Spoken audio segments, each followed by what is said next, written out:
Hello दोस्तों, आज हम फिर लौटे हैं एक नई कहानी के साथ जिसका नाम है वैलेंटाइंस नाइट। अगर कहानी पसंद आए तो वीडियो लाइक करो, चैनल सब्सक्राइब कर बेल आइकन ऑल पर सेट कर दो जिससे हमारी नई कहानी आप सबसे पहले सुन पाएं। उस खौफनाक हादसे ने मेरी जिंदगी बदल दी। आपको भी उस हादसे से रूबरू कराते हैं जिससे कि आप अपनी कॉलेज लाइफ में ऐसे हादसे का शिकार ना बने। चलो शुरू करते हैं।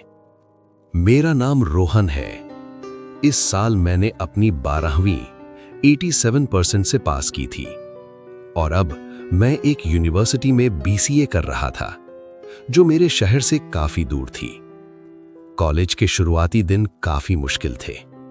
कभी क्लास ढूंढना, कभी लगातार लेक्चर अटेंड करना, कभी प्रोजेक्ट्स और सबसे ज्यादा अकेलापन।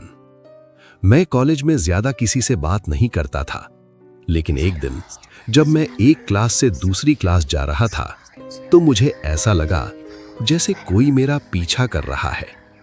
मैंने पीछे मुड़कर देखा, वहां कोई नहीं था। मैं आगे बढ़ गया, लेकिन मन फिर भी अजीब सा लग रहा था। मैंने दोबारा पीछे देखा और उसी पल मुझे एक लड़की की झलक दिखी। जैसे ही मैंने उसे ठीक से देखने की कोशिश की, वो पास वाले कमरे में चली गई। मैंने ज्यादा ध्यान नहीं दिया और लेक्चर अटेंड करने चला गया। कुछ दिन बाद मुझे प्रोजेक्ट के लिए स्टेशनरी का सामान चाहिए था। मैं अपने ब्लॉक की स्टेशनरी में गया और वहां मैंने उसी लड़की को देखा। वो बहुत सुंदर थी और वहीं काम करती थी। मैंने सामान लिया और वहां से निकल गया। एक दिन मैं हॉल में अकेला बैठा था, तभी वो लड़की आकर मेरे पास बैठ गई। उसने मुस्कुराते हुए कहा, मेरा नाम कनक है। फिर उसने बातें शुरू की और मैंने भी अपना नाम बताया। धीरे धीरे हमारी बातें बढ़ने लगी और कुछ ही दिनों में हमारी दोस्ती काफी गहरी हो गई। मुझे खुद भी समझ नहीं आया कि कब मुझे उससे प्यार हो गया। एक दिन हिम्मत करके मैंने उसे प्रपोज कर दिया और उसने मुस्कुराते हुए कहा, मैं भी तुमसे प्यार करने लगी हूं। उस दिन हम दोनों बहुत खुश थे। कुछ दिन बाद वैलेंटाइंस डे आने वाला था।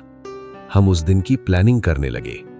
कनक बहुत खुश थी, लेकिन उसने थोड़ा अजीब तरीके से हंसते हुए कहा, तुम्हें पता है वैलेंटाइंस डे के दिन अमावस्या भी है।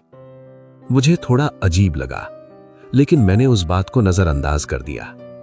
वैलेंटाइंस डे के दिन कनक कुछ ज्यादा ही खुश थी। उसका स्वभाव बाकी दिनों से थोड़ा अलग था। हमारा प्लान शाम 7 बजे डेट पर जाने का था। रेस्टोरेंट ज्यादा दूर नहीं था, तो हमने पैदल जाने का फैसला किया। मैं 6:45 बजे उसे लेने निकला। उसे पिक करके हम रेस्टोरेंट की तरफ चल पड़े। कुछ देर में हम वहां पहुंच गए, लेकिन रेस्टोरेंट की एंट्री पर कनक रुक गई। उसने धीरे से कहा, यार मेरा शोर शराबे में जाने का मन नहीं है। चलो ना, किसी सुनसान जगह चलते हैं जहां बस हम दोनों हों। मैं उसका दिल रखने के लिए मान गया। वो मुझे एक अजनबी सुनसान जगह ले आई। वहां चांदनी पूरी तरह फैली हुई थी। सब कुछ साफ दिख रहा था। लेकिन जब हम चल रहे थे तभी मेरी नजर उसकी साइड में पड़ी और मुझे एहसास हुआ कि चांदनी रात में भी कनक की परछाई नहीं बन रही थी।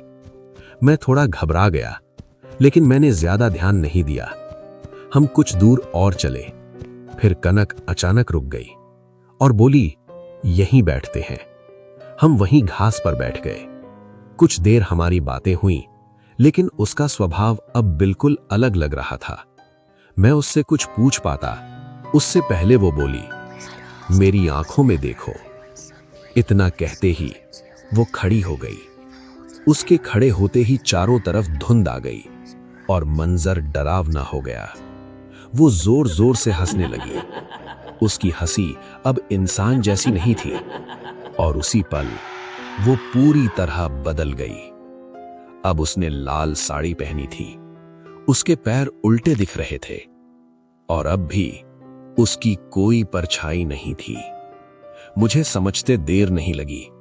ये कोई लड़की नहीं, ये एक डायन है। वो हंसते हंसते बोली, इस साल की बलि का इंतजाम आसानी से हो गया। आज अमावस्या की रात वो मेरी बलि चढ़ाना चाहती थी।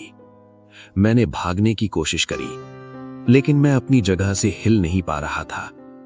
वो मेरे पास आई और मेरा खून चूसने लगी और मेरा गला भी दबाने लगी। मुझे कुछ समझ नहीं आ रहा था।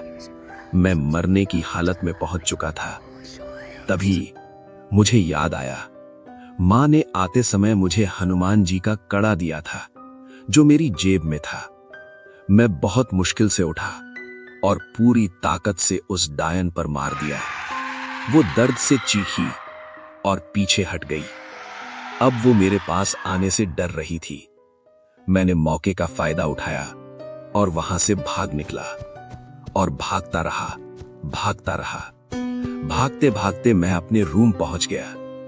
मैंने जल्दी जल्दी अपना सामान पैक किया और अपना कोर्स बीच में छोड़कर सीधा अपने घर आ गया।